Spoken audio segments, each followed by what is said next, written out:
Bien, bonsoir, merci d'être venus si nombreux pour l'ouverture de cette rétrospective consacrée à l'œuvre de Patricia Mazui, rétrospective qui commence ce soir et qui s'achèvera dimanche 30 octobre.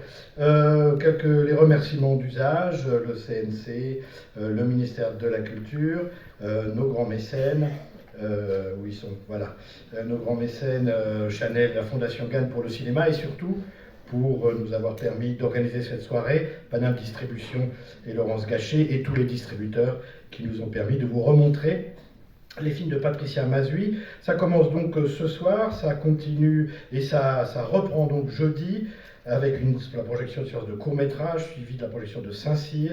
Il y aura vendredi le film de Laurent Achard consacré à Patricia Mazui avant Saturne.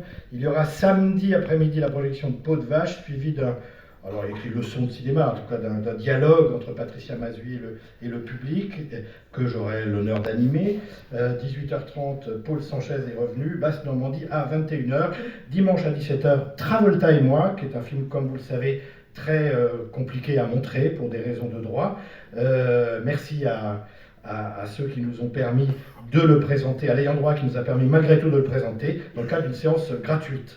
Voilà, c'était la condition. Et puis on terminera avec le Sport de filles, dimanche 30 octobre à 19h30. Je ne vous détaille pas l'ensemble des acteurs, collaborateurs techniques et artistiques qui présenteront, parfois en présence de Patricia Mazui, l'ensemble des projections. Je vous renvoie évidemment au programme et au programme papier et au site internet de la Cinémathèque. Il faut noter la sortie en librairie d'un ouvrage consacré à Patricia Mazui, que j'ai dans la poche, alors voilà, c'est pour ça que je le perds. Voilà, il est là, voilà, édité chez Playlist Society, avec un texte formidable de Gabriela Trujillo et un texte suivi d'un entretien avec Patricia Mazui de Séverine Rocabois et Quentin Mével. Donc voilà, et il faut aussi noter la sortie en Blu-ray de Peau de Vache aux éditions de l'Œil. Voilà. Voilà à peu près ce que j'avais à vous dire de concret et de pratique sur cette rétrospective. On est très très heureux de faire cette rétrospective, de consacrer une rétrospective à l'œuvre de Patricia Mazui. Ça fait un moment qu'on y pensait. On avait essayé de le faire lors de la sortie du précédent film en salle, puis ça n'avait finalement pas été possible. Ça l'est aujourd'hui, et c'est très bien parce que pour ceux qui ne connaissent pas Patricia Mazui, attendez-vous à découvrir quelque chose d'extrêmement singulier, d'avoir un choc. Et alors, cette singularité-là, comment la définir? Comment définir la singularité du cinéma de Patricia Mazui à l'intérieur du paysage du cinéma français? Peut-être parce que chez elle, ce qui est familier devient très vite extraordinaire, voire fantastique. Patricia Mazui, c'est pas quelqu'un qui a abandonné la veine réaliste qui est essentielle, qui est essentielle dans le cinéma français, dans l'histoire du cinéma français, dans les racines du cinéma français. Mais ce réalisme-là, il me semble que dans tous ses films, elle est parvenue à le dépasser, disons. C'est une espèce de stratégie de dépassement d'un réalisme pur qui définit le cinéma de Patricia Mazui. Alors, comment, par exemple, les lieux chez Patricia Mazui sont souvent des lieux familiers, hein. Une ferme, un snack de village, un bowling, une patinoire, comme dans Travolta et moi. Donc ce sont des lieux à la fois familiers et en même temps qui deviennent quelque chose d'autre. Alors on peut expliquer cette bizarrerie, enfin cette qualité-là, cette particularité, peut-être par le goût qu'a Patricia Mazui, elle va sans doute nous en parler, pour le cinéma américain. Et surtout, et notamment les westerns, hein. On sait qu'elle aime beaucoup les westerns, et finalement, comme ces films sont comme des westerns français, sont des histoires d'hommes, pas seulement, mais d'hommes, et d'hommes face à la nature, d'hommes face aux animaux, aux chevaux, aux vaches, hein, peau de vache, c'est quelque chose qui a une dimension très très bizarre dans le cinéma, dans un cinéma qui par ailleurs démontre toujours une volonté de rester à fleur de réel. Hein, alors, je parle trop, peut-être un mot pour vous dire que justement Bowling Saturne est un film qui démontre exemplairement ces qualités-là. Hein. C'est un film à la fois réaliste, finalement, quoi de plus banal qu'un bowling de province, Et en même temps, ici, le réalisme est conjugué, se heurte à la puissance d'expression, à une puissance d'expression qui vient d'ailleurs, qui vient du cinéma américain, qui vient du cinéma de terreur. C'est un peu le silence des agneaux en province, quoi, le Bowling Saturn. Et c'est un cinéma à la fois réaliste, un cinéma en même temps de la sensation. Il y a la dimension sensuelle, et chez Patricia Massuy est très, très importante. Hein, c'est un cinéma à fleur de terre, à fleur de boue même, comme peau de vache. Et là, vous allez voir, le fait divers devient une tragédie. Et quoi de plus tragique que finalement ce qui est déterminé par les liens du sang, les liens entre frères, les liens entre père et fils. Donc le fait divers devient tragédie, mais plus généralement, plus profondément, chez Patricia Massuy, la psychologie devient mythologie. Et je pense que c'est en cela qu'elle rejoint les grands cinéastes américains. Alors, merci d'accueillir Patricia Massuy et ses deux comédiens, Achille Reggiani et Leila Muse.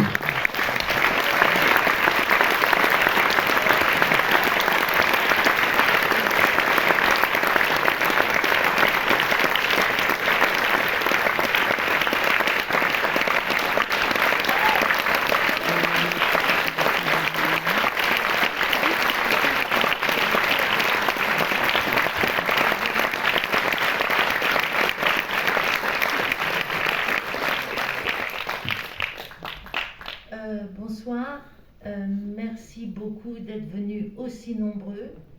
C'est vraiment bête que ça ne soit pas comptabilisé en entrée quand même. Mais c'est quand même trop bien, je dois dire.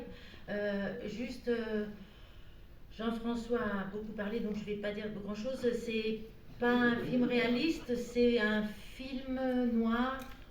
C'est une tragédie, et c'est un film noir, et c'est un film, et voilà. Et par contre, les 4 premiers rangs, c'est pas terrible, mais bon. Voilà, oui, voilà. Et par contre, donc Achille Reggiani et Leila Muse sont 2 des acteurs du film. Arié n'est pas là parce qu'il est au Canada sur un truc trop loin, quoi. Et Ilan Thomas est à Londres, et donc elle n'est pas là non plus. Et par contre, j'ai des super chefs de poste que je voudrais avoir juste pour une photo. On va tous être potiche 3 secondes et après on s'en va. Mathilde Muyard, la monteuse, Simon Boffic, le photopérateur, Thomas Goder, le mixeur, Sébastien et Stéphane, les 2 petits liégeois, qui sont des musiciens qui ont un groupe qui s'appelle les Wayaki, qui est quand même c'est un bon nom pour un groupe. Radija, la costumière, sans qui je ne veux plus jamais faire de film.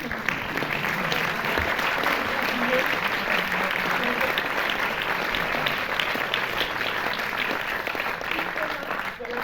Hein? Et last but not least, Thomas, le scénariste, qui a quand même écrit Travolta et moi, Saint-Cyr, Paul Conchet et Boutique Saturne.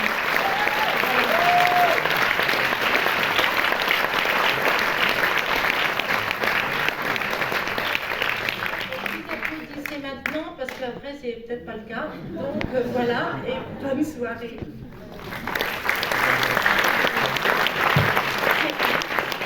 C'est un film noir dans la tradition film noir. Très noir. Patricia, j'ai pas fini. On a une surprise pour toi. Voilà, alors là, ça c'est une plaque, hein. Mais en fait, ça veut dire qu'il y aura maintenant, à partir de ce soir, un fauteuil avec ton nom derrière. Voilà. Non, c'est pas une blague. C'est pas une blague. Tu regardez, il y a plein de gens qui sont passés, qui ont eu leur fauteuil. Là, désormais, à partir de ce soir, tu as ton fauteuil.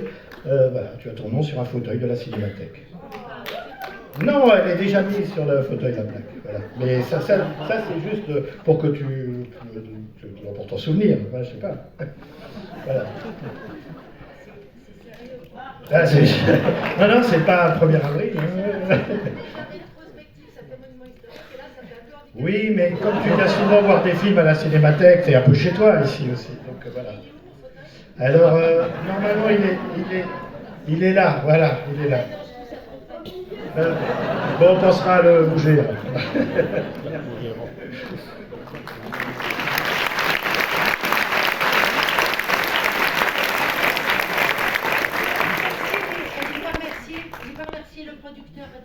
Berman, Totem, les super vendeuses internationales les plus fortes du monde, c'est-à-dire Bérénice et Laure et Laurence de Paname, et les gens qui ont mis des sous.